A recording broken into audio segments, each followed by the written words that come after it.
Bonjour et bienvenue dans ce nouveau module dans lequel nous allons vous présenter quelques ressources fort utiles pour vos recherches en histoire. Au programme, deux grandes bases de données et deux encyclopédies, aux ressources et fonctionnements divers.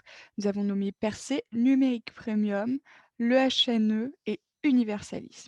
Mais avant tout, sachez que pour accéder à ces ressources et bénéficier de leur gratuité grâce aux abonnements de Sorbonne Université, le plus simple est de passer par la page de la bibliothèque sur le site de Sorbonne Université. Je vous conseille de passer par votre ENT. Vous allez en haut sur Portail documentaire. Vous avez ici accès à une barre de recherche qui vous permet déjà de faire vos recherches dans le catalogue de la bibliothèque et cela comprendra aussi bien des œuvres papier à chercher sur place que des œuvres ou autres documents en ligne. Vous pouvez accéder à votre compte lecteur, ce qui vous donne accès au portail de la bibliothèque et dans les bases de données, vous avez accès à l'ensemble des ressources disponibles. Comme vous êtes en études d'histoire, vous pouvez sélectionner votre matière à gauche et vous avez donc 21 bases de données spécifiques aux études d'histoire. Alors si je commence avec Percé.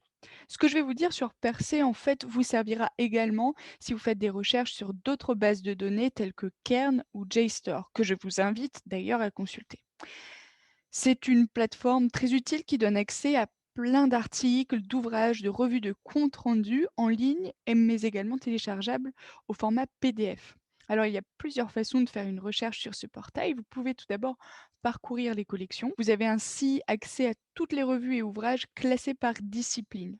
En ce qui vous concerne, donc, l'histoire, vous voyez qu'il y a 116 collections, classées ensuite par ordre alphabétique. Si je clique sur une revue, par exemple les cahiers du genre, j'ai accès vraiment à toutes les informations de la revue, les dates de parution, l'index des auteurs y ayant contribué et d'autres informations la concernant. Certains numéros sont également classés par thématique, cela peut être intéressant. Je peux cliquer, si je le souhaite, sur l'un d'entre eux pour le lire et choisir un article en particulier de cette revue. Vous pouvez également faire une recherche un peu plus classique en tapant simplement les mots-clés qui vous intéressent dans la barre de recherche prévue à cet effet.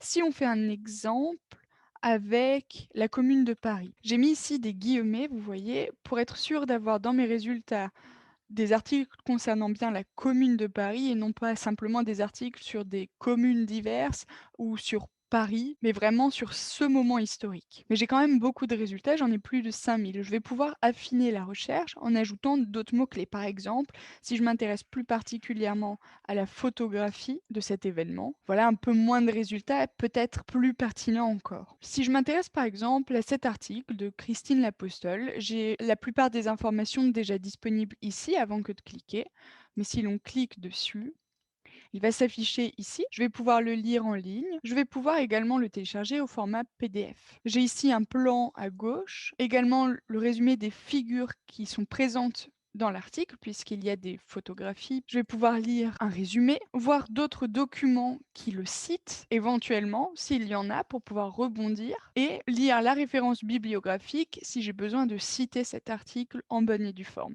Je peux également le retrouver dans son contexte. Si je clique sur le numéro de la revue dans lequel il paraît, je vois donc les autres articles qui sont parus en même temps. Dans la même revue. Je peux aussi retourner à la collection entière et voir d'autres articles, d'autres parutions à d'autres dates pour m'informer sur cette revue. Voilà pour Percé qui est vraiment très simple d'utilisation. Je vous invite maintenant à jeter un coup d'œil à Numérique Premium.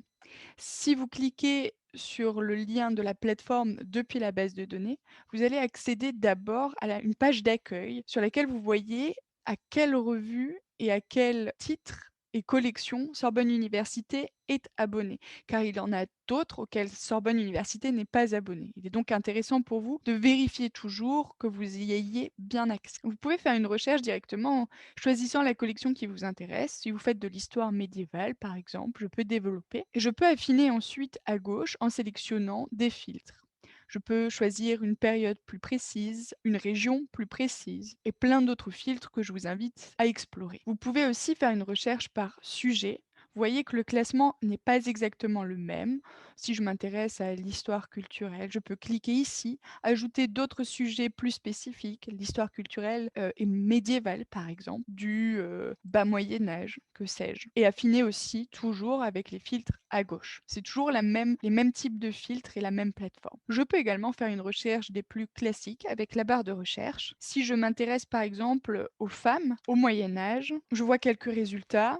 Je pourrais affiner davantage si ce n'était pas satisfaisant, mais cliquons par exemple sur cet article qui m'a l'air très bien. J'ai toutes les informations ici. Je peux voir la table des matières si je ne suis intéressée que par un chapitre en particulier. Je peux en voir un aperçu, mais également lire le texte dans son intégralité en ligne. J'ai toutes les informations ici pour référencer l'article. Et j'ai également parfois des suggestions d'autres ouvrages semblables qui vont pouvoir me permettre d'affiner ma recherche, de rebondir, d'élargir toute cette recherche. J'ai également une suggestion de mots-clés en lien qui va me permettre également de modifier ma recherche si je ne suis pas satisfaite de cet ouvrage. Je peux accéder également aux autres articles écrits par cette autrice. Bon, il s'avère que de Régine Lejean, il n'y a que celui-ci. Je vous invite maintenant à passer aux encyclopédies. La première est très simple d'utilisation, mais très intéressante parce qu'elle propose de nouvelles perspectives, des articles beaucoup plus récents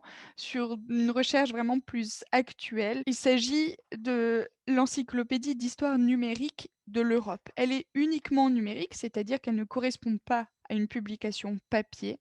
Et plusieurs professeurs et autres spécialistes participent à cette encyclopédie, l'alimente d'articles très bien fournis.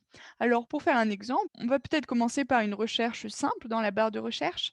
Si je m'intéresse au féminisme et plus particulièrement au mouvement de libération des femmes, je peux cliquer les 2 mots-clés et utiliser un plus pour indiquer que je souhaite une recherche concernant ces 2 termes. Voilà, j'ai 4 articles ici qui apparaissent avec leur résumé. Bien, celui-ci a l'air tout à fait cohérent avec ma recherche. Si je clique dessus, je le vois apparaître. Je vois qu'il y a plusieurs médias que je retrouve ici. Un sommaire qui me permet d'accéder plus rapidement au chapitre qui m'intéresse. Je peux citer l'article proprement. La bibliographie apparaît à gauche. Et si je vais tout en bas de l'article, l'on me suggère même d'autres articles en lien, ce qui va me permettre encore une fois de rebondir. Je peux également cliquer sur l'autrice de cet article pour voir les autres articles qu'elle aurait pu écrire sur cette encyclopédie et avoir une petite biographie qui me permet de vérifier un peu d'où provient cet article, qui l'a écrit. Je peux également faire une recherche par thématique dans l'encyclopédie thématique, car il y a plusieurs dossiers créés dans lesquels sont rangés en fait tous ces articles. Alors si je m'intéresse au genre, je peux regarder les articles et vous voyez que tous ces articles ont été rangés donc par catégorie, ce qui va me permettre également d'élargir ma recherche et de voir ce qu'il se fait. Une autre encyclopédie un peu plus classique, c'est cette encyclopédie universaliste, qui est très bien pour commencer une recherche, éclairer un terme. Alors encore une fois, si je m'intéresse à la Commune de Paris, vous voyez qu'en entrant les termes, j'ai des suggestions automatiques. Et de fait, je m'intéresse bien à la Commune de Paris de 1871. Je vais pouvoir cliquer dessus pour avoir des résultats plus précis. J'ai quand même 31 articles qui la mentionnent, mais vous voyez, apparaît en premier vraiment l'article concernant cette période. Si je clique, j'ai tout l'article qui s'affiche avec les médias qui sont utilisés, une table des matières à gauche qui me permet d'accéder à une partie du chapitre en particulier. Je peux rebondir en cliquant sur les liens proposés pour approfondir le sujet. Si je vais tout en bas, j'ai une bibliographie très correcte. Je peux citer proprement l'article, rebondir et approfondir ma recherche grâce à la classification qui est proposée, trouver d'autres mots-clés et d'autres articles liés.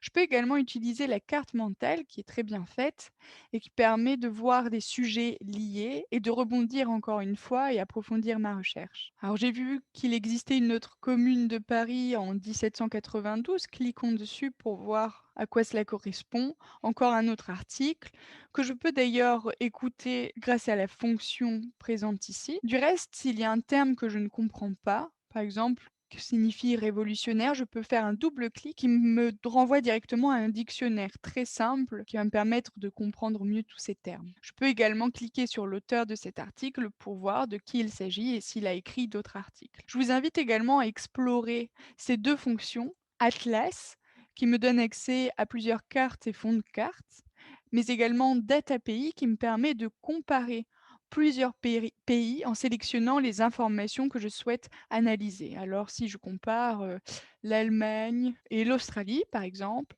concernant la superficie de ces pays et le taux de mortalité, si je fais afficher, l'encyclopédie analyse directement les données dont elle dispose et j'ai ici plusieurs tableaux qui me permettent de comparer du coup ces 2 pays et ces données. Voilà pour toutes ces bases de données, mais je vous invite vraiment à regarder la sélection qui a été faite par Sorbonne Université, car il y a plein d'autres ressources et plateformes qui pourraient vous être utiles, mais qui fonctionnent globalement de la même manière que celle que je viens de vous présenter.